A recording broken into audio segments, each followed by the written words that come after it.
So these are different. Interesting. Told me a lot about you. I'm Philo. Pleased to meet you. Nice to meet you, Miss Philo. It really is a pleasure to meet the Philo that Bert Grimm Dry Crunch looks up to. Oh, here's a little thanks for inviting me gift. I'm told it's really tasty meat. I wasn't quite sure what to bring to these kinds of things. Dry Crunch looks up to me, eh? My, I'm flattered. Whoa, this is pretty expensive stuff. Are you sure you don't mind giving it to us? Of course not. Oh, I didn't know it was expensive. I got it as a gift from someone. Oh, I see. Well, seeing there's lots of it, let's cook it up and have it together. I'm going to go rustle it up now, so go ahead and make yourself at home. Thanks. Today, Luca came over for dinner. She gladly turned my offer down last time, but this time she gladly accepted. It seems that she is between jobs and didn't have anywhere to stay, so the timing was just right. Wow, you have a really nice place here. I reply humbly to Luca's comment and gesture that she take a seat. Thanks, but I think I'll take a little look around. In that case, I'll give you a guided tour. This is the guild dorm for 2, so it isn't all that big. Philo and I are in different rooms. I asked Philo if I can show Luca her room, and then proceeded to show her both our rooms. It's pretty funny. On the face of things, you both seem different, but you're actually really alike. Well, I guess that tends to happen being family and all. Family? Are you guys actually family? I tell Luca that we aren't actually blood related, but that Philo rescued me a long time ago. Luca doesn't look surprised, but by what I tell her, she actually shows an expression of approval as if she has confirmed her suspicions. Sorry for asking about such a personal thing. Seeing the two of you reminds me a lot of my family. Actually, I'm not related to my family by blood either. Luca stares into the distance as she's slowly recalling fond memories.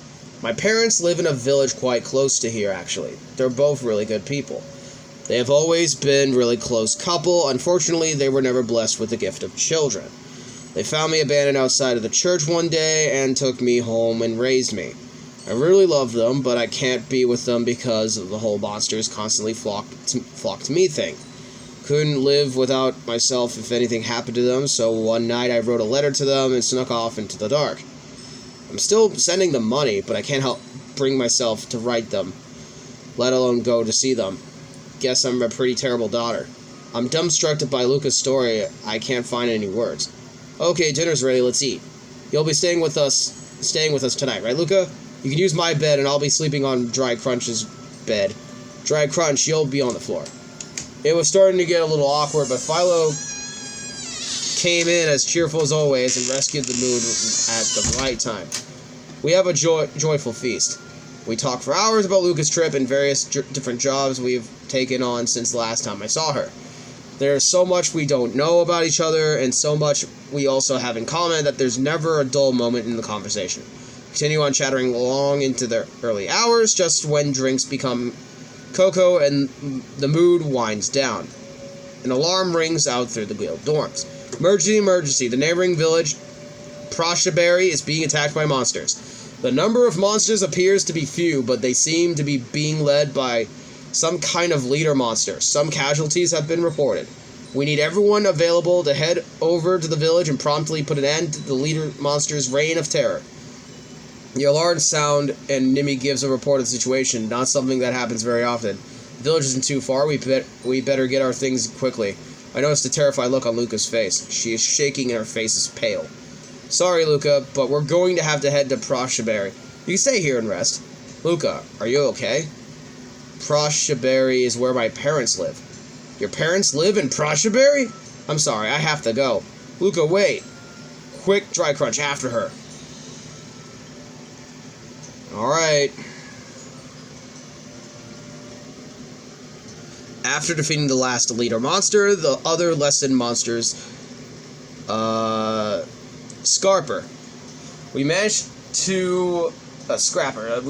to take care of the monsters, but the fires have already spread into the villagers' homes. The air is very dry, so the flames are spreading rapidly. Hope the villagers are managing to escape. Mom, Dad, where are you? How is the evacuation of the village going? Nearly all the villagers made it safely, but there's still one house that we couldn't get into. It's that house over there. The entrance is blocked and we can't get in. The entrance of the house that the recruited point rubble. The flames are approaching the house fast. It's Mom and Dad's house. Oh no. After muttering her words, Luca rushes towards the house. Philo and I chase after her. Mom! Dad! Luca, is that you? Dad, are you alright? Where's Mom? She's safe? I'm fine, but Mom hit her head and is unconscious. Conscious, quick, we gotta do something. Luca is shouting through the gap in the rubble toward her parents. Looks like they are both trapped inside. Is there any way we can move that rubble? We've been trying to lift it, but it's heavy stone from the church pillars. It won't budge at all. Darn, is there any way of breaking it? Pillar stone? You're kidding, right? No, I'm not kidding. Let me at it. Dad, take Mom to the back of the house, somewhere safe where there's no fire. Luca's standing in front of the rubble with her lance in hand. Even with Luca's skill, breaking pillar stone with a lance is never going to happen. Yeah. Clank. Luca thrusts her spear at the stone with all her might, but it does nothing, but it makes it a little crack. However, how are we gonna... And again! Clank. Luca, that's enough. It's too dangerous. Get back. No, Dad. You get back. I'm getting you out of there. You should probably do as your dad says. The fire's getting very close. If you don't move back, you'll get burned. Let me have a go. On your own, you're not going to make much of a difference. Strike at the same pace with Luca. Luca, did you hear that? Hit at the same time. Fire's getting really close. Looks like we're only going to have one chance at this. You're going to have to match your timing up perfectly. I'll push you both from behind. Carry the force through and strike the stone like you've never struck it before. Okay. Dry Crunch, I need you to give your everything. No problem. But we don't need the push from behind. It'll only throw our timing off. Ready? 3, 2, 1. Ugh. Suddenly a massive explosion happened behind us. It's thrown us off a little bit, but we're almost at the stone. Just keep going. Go! Clank. Yes! Stone breaks apart, leaving a gap just big enough for a person to squeeze through. As soon as dust settles, a man carrying a woman can be seen standing in the nearly made entranceway. The ceiling above them starts to crumble.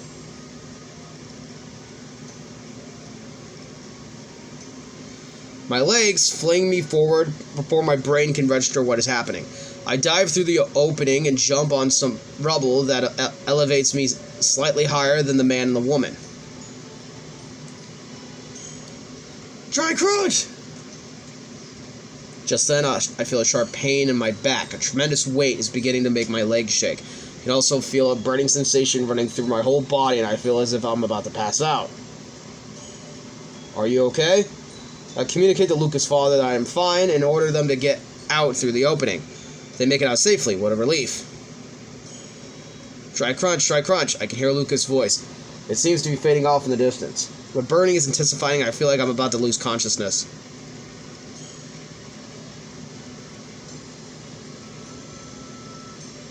Ah, that's cold and feels good.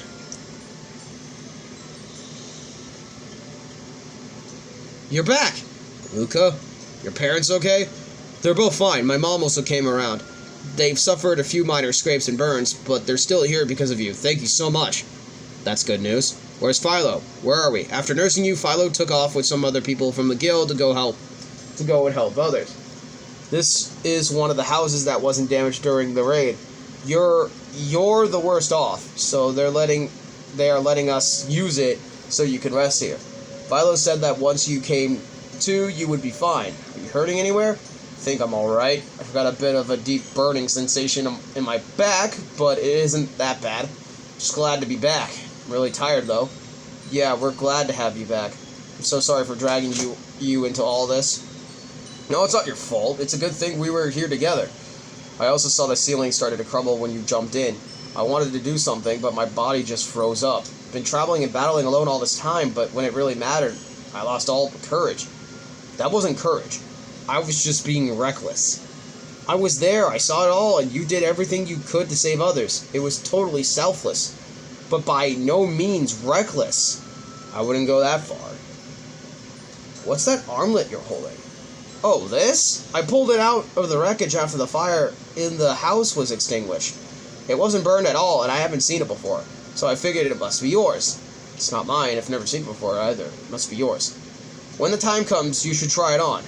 I'm sure it'll remind you of how much this experience has helped you grow. I'm really sorry, but I have to be off. I used a little too much ether tonight. The monsters are probably already starting to gather. I've got to lead them off somewhere else. So soon? Have you told your parents about your situation? I ran away from home, so it's a little hard for me to show my face to them. Seeing them again is going to make me want to stay in the village with them, but I can't put them in any danger.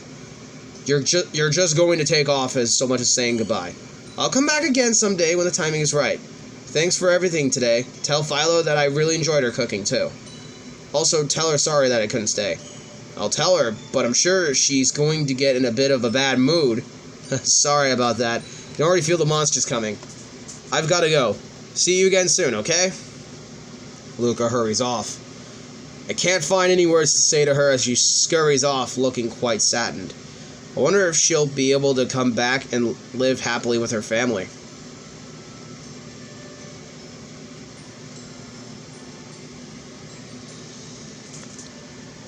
Damn. That's definitely some lore. Well, anyhow, I hope you guys enjoyed me reading the dialogue of this, and I guess I'll catch you guys in the next video when I do this next. Alright, peace, stay crispy, guys. Bye.